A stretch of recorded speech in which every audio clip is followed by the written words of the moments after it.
Okay, so this was a requested video of the Noble Ape simulation. There are a couple of ways to run the Noble Ape simulation.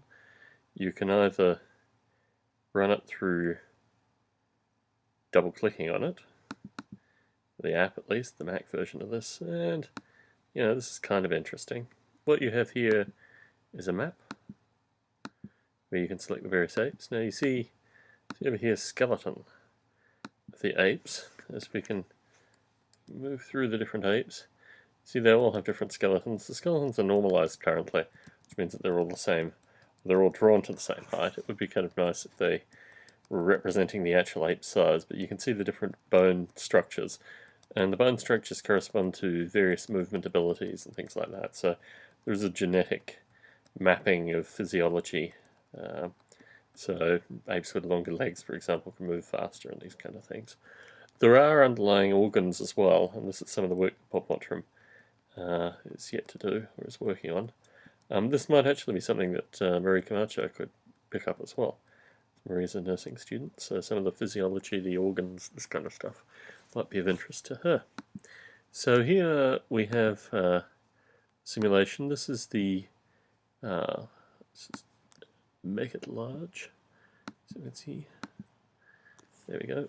So this is the cognitive simulation, which is kind of like a neural network. Let's just rotate it.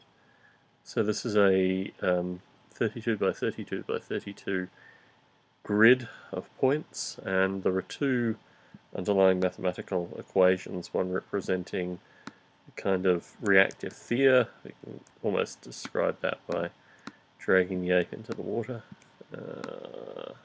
Actually, if we had the other map, we'll just move that ape into the water. Let's take that ape for a swim. So, two reacting equations, one representing fear and the other representing desire. So the kind of long-term motivations of the ape.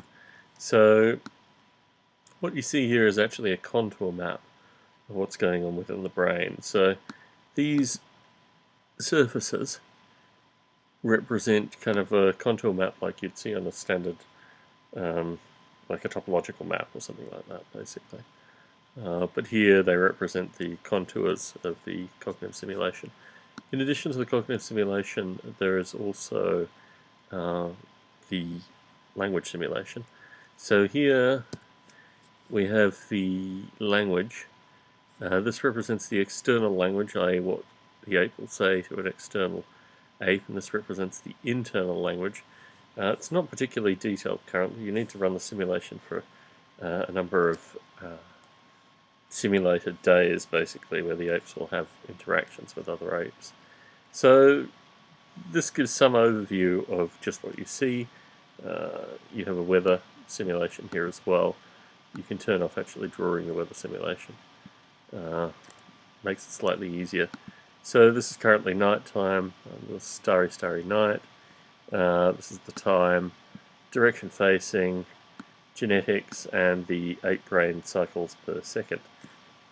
This represents the ape's energy. This is a female ape. You can switch it up.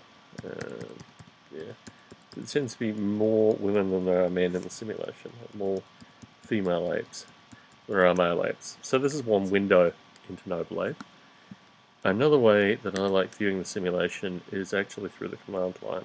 And you can run both the command line together with the graphical simulation. So, contents, Mac, and then you can run the simulation from the command line, just to say the command line. So this basically gives you exactly what you saw before. It's, oh, I can't shrink it down till I...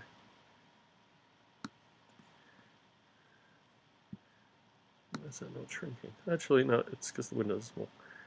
So this is what you saw before.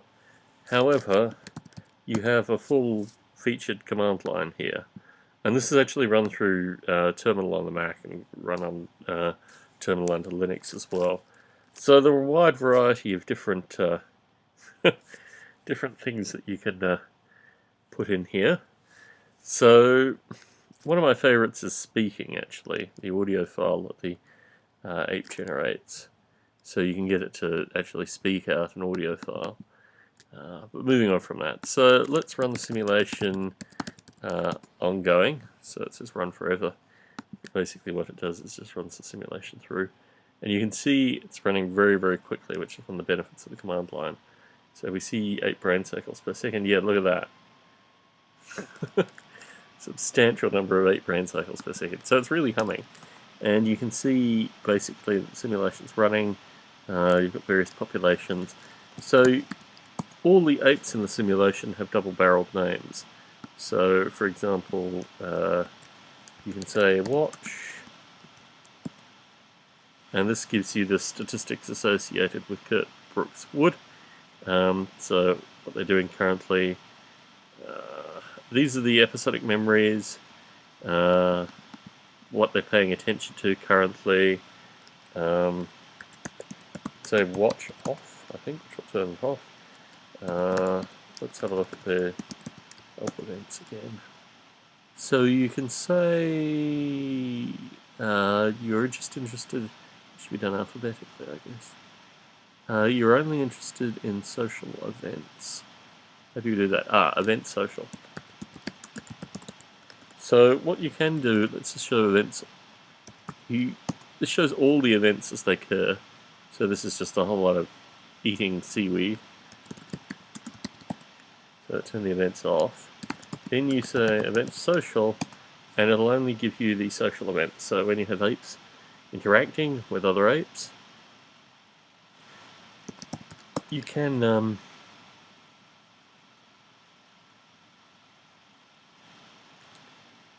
watch the speech, I think. So this is whenever there is spoken text, this indicates the speech is spoken by the selected ape. I think Kurt must have died. So these are, just vowels and what have you, syllables. They're not particularly interesting. So I've talked a little bit about the epic number, and this shows the apes that are most talked about. So currently, still not a particularly interesting number. When they get into the kind of 30s, it's usually more interesting. Let's change it to the slightly more interesting age. So let's go through some of this. This is generation numbers, I think father and mother, heart rate, scalar energy value facing, the age, 8 days old so far, and just the body attention, and as you see the episodic memory. I think they have potentially a substantial more number of episodic memories. This is actually switched to another ape, I think. So turn the watch off.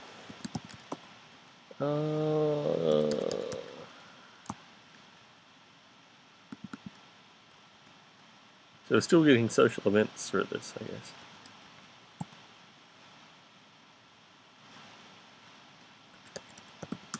You can say watch respiration, and yeah, so there are a series of commands that you can put together to get various, functions working. So let's say watch off. What other options are available? You can see them with one of the brain probes. So I think there's a way to see the language. Speech. Yeah, brain code gives you so let's watch this particular popular ape. And basically you're seeing exactly what you'd see here if you did brain code. See, it should be exactly the same. So external, internal, and basically it's just a drawing representation of what it's printing out to the screen here.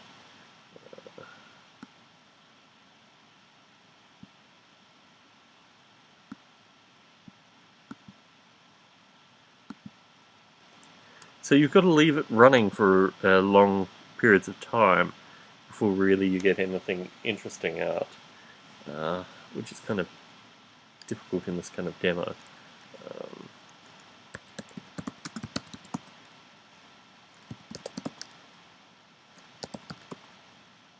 So yes, it hasn't reached past the point of adult population, otherwise more. Ideally I probably should have done a demo where it loaded. something specifically. So it's still putting out social events. Turn the event off. So that stops the simulation. And you can take a few of these and so what you want is create an AI of the speak. Okay, so speak, and you want the location currently of this, so it'll be in a nice, easily accessible place.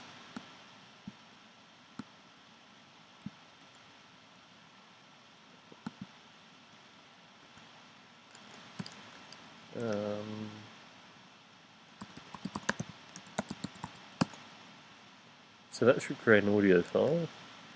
Just watch and Gray speak.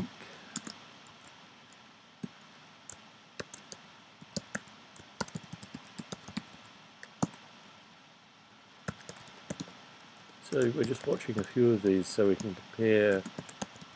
I'm not sure how far out this actually went. Speak.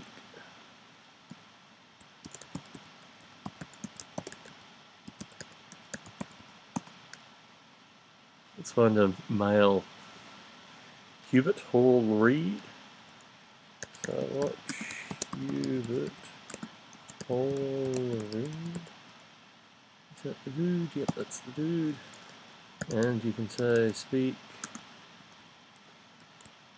Hubert.ai. Okay, so what we have here is a series of AIFF files.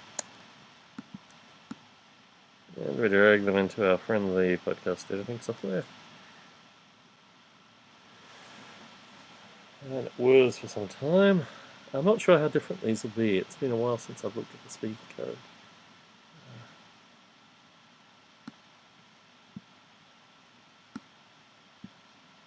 I would assume... Oh, this is a male. Okay, interesting.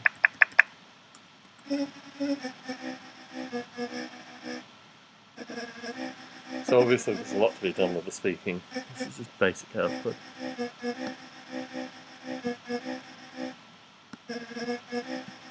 This says, oh, this is genetics.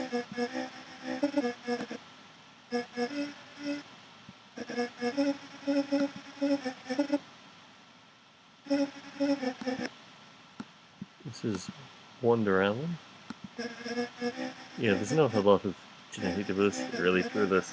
I think this is a rework as far as the audio. But if you look at the... This is, in terms of pattern, not quite like human speech, but it does have, modulating frequencies and things like that. So it's still a lot to be done here. But the plan is actually to have this in stereo going on around. So your selected ape obviously will speak as well, but the other apes, as they're speaking, will also be audible in the simulation, which I think will create quite an interesting kind of chorus. And the interplay, because the apes speak at the same time, and that's actually when they have a conversation, they almost over-talk each other. It would be quite intelligent, actually, to give the pauses for the different apes, so they weren't actually speaking over each other all the time. But anyway, so this is some of the stuff I'm working on with Noble Ape currently. Aside from that, the main work I'm taking is kind of flattening some of the aspects of the simulation down so I can move some of them, some of the components. Like there are 3 separate simulations, cognitive simulations, or mind simulations of mind. One is the raw cognitive simulation, which is this. One is the language simulation, and the other is the social simulation. And let's stop this. The social simulation really is being overtaken by the physiological simulation. So I think that's probably where, where that will go. And I think there's interesting aspects of probably aspects of the language simulation, the cognitive simulation can be hybridized into something in and of itself as well, which would provide a very interesting process. But yep, it certainly keeps me off the streets. This is Tom Barbalet, in the Bay Area doing a little demo of Noble Ape. And if folks are interested, please do phrase questions to me and things like that, and I can start exploring aspects of the simulation to your specific questions.